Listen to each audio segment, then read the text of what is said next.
Good evening. I'm Neil Mercado and this is your Inside Look. Senate President Duterte says the 19th Congress cannot bind the subsequent Congress with its decision on Vice President Sara Duterte's impeachment. He explains that the 20th Congress will need to reconvene as an impeachment court and decide on its own the fate of the impeachment trial against Duterte.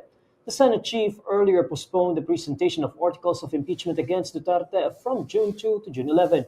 He said the change in schedule will allow the Senate to tackle priority legislative measures before the 19th Congress adjourns.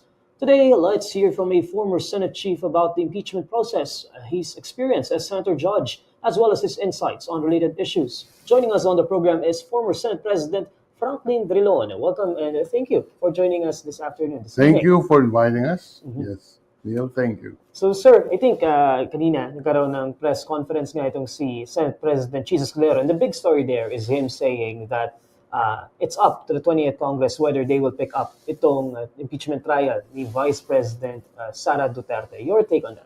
Well, that's the issue precisely of jurisdiction being now raised, because this impeachment trial would not be finished under the schedule and would have to jump over to the 20th Congress. So the issue is, can the 20th Congress, the impeachment court created under the 20th Congress, try the case which was started in the 19th Congress? There is no precedent on this. I would submit that, unfortunately, the dictates of the 2028 presidential contest creeps into it. Why am I saying that? All of this that you see in the political scene today is because there is no vote to convict. That's what I suspect. If there is no vote to convict, so all of these maneuvers or excuses not to try comes into play. I appeal that we should not let technicalities prevail over substantial issues. The people from the surveys would want a trial to know what is the truth to all of these allegations. So I would appeal to my former colleagues. Let's try the case now. Let's hold the hearings now.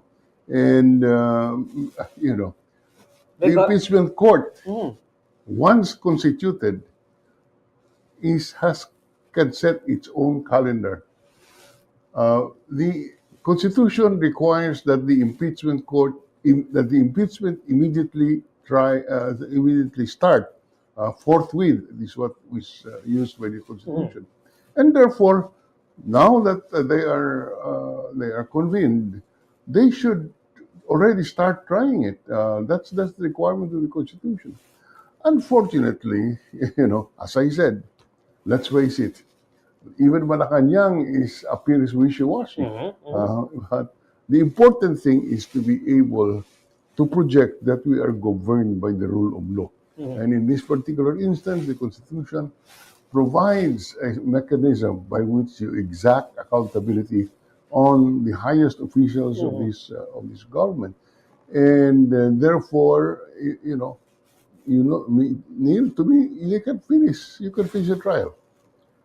The impeachment court can set its own calendar, convene it today, have hearings every day, Monday to Saturday, suspend everything, and you can finish it before June 30.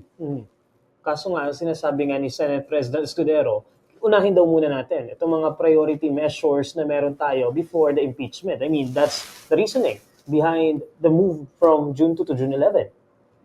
I have sat in my 24 years in the Senate. I was able to sit in what you call 24 lame duck sessions. What are the sessions that are held by the Senate after the election are called lame duck sessions. They're called lame duck because nobody would want to work anymore. Pass it to the next Congress. So that we all know this, that after the election, those who lost will be too lazy to attend. Those who want will wait for the 20th Congress. So that is what we call a lame duck session, because practically nothing is passed. Practically nothing is passed in a lame duck session. The Senate President knows that. He has been through this before. So, excuse me, but I don't believe that the legislative agenda is of such nature that a constitutional duty to sit as several judges should be set aside and should be inferior to the legislative agenda. So, just to ask you categorically, because you were once a Senate President, and bukod doon nga, nakaupo na rin kayo as a Senator Judge in impeachment trials dito sa ating Senado. So you think this is just because all of these conversations that we're having, it's because there are not enough votes Yes. there. It's not really about yes. priorities and such. But having said that, that does not mean that you should not hold a trial, because holding a trial is a constitutional duty. How the votes will come out is another matter, and so they must convene the impeachment court. That is required.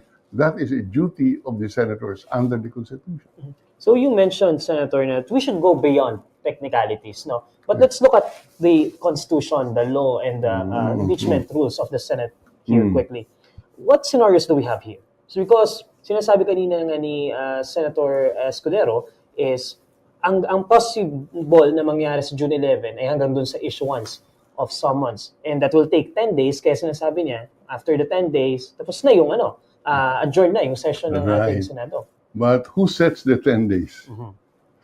The 13 members of the Senate constituting themselves as the impeachment court can say that Paikliin.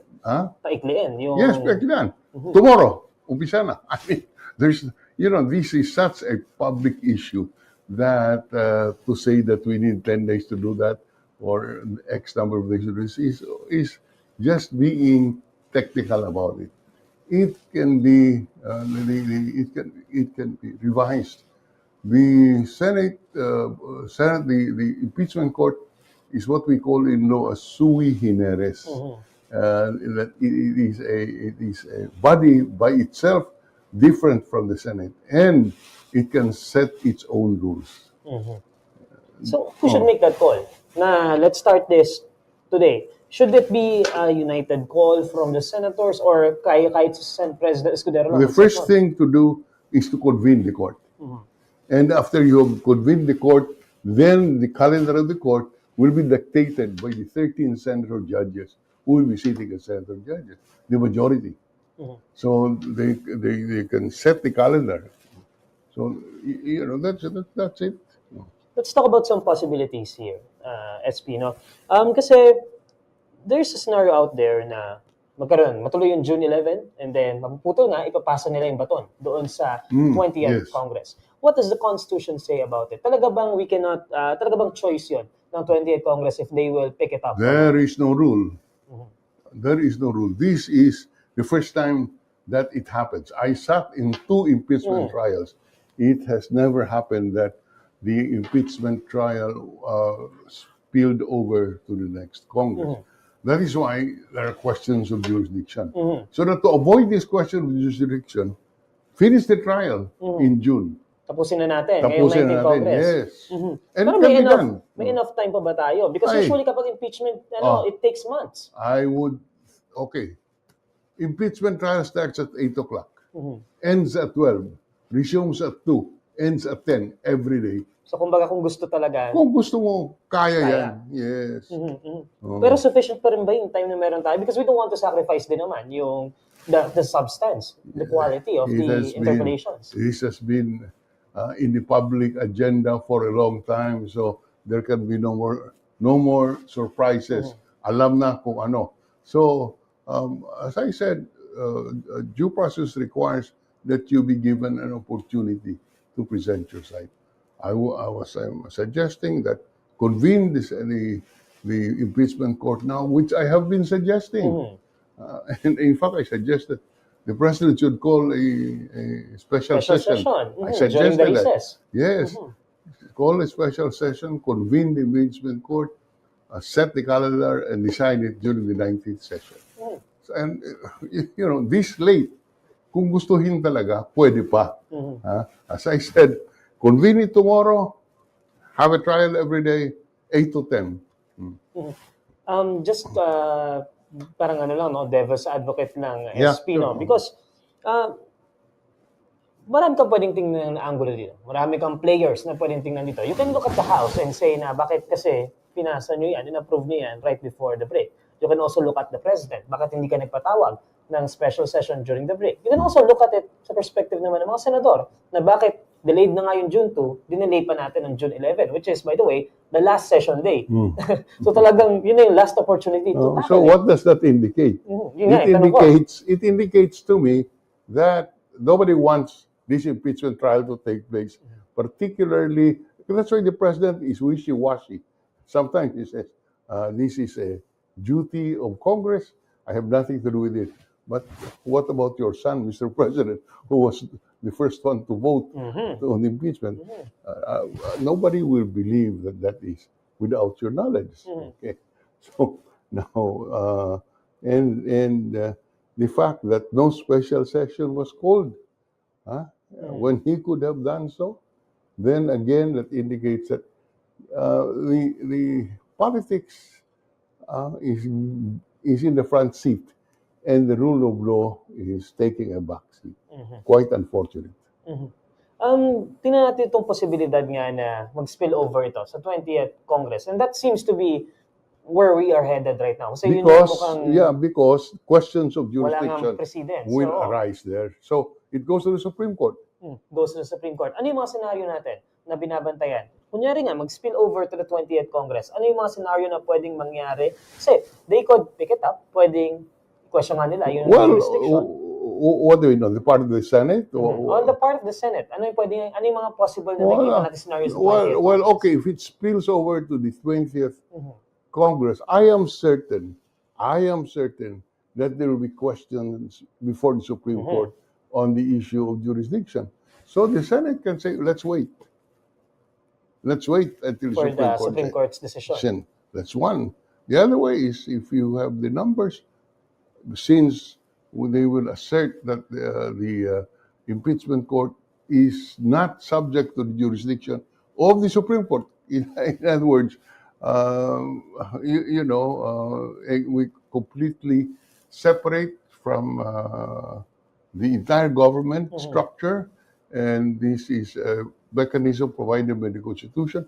Theoretically, and I underscore theoretically, they can proceed and try, but they will not do that, I'm sure.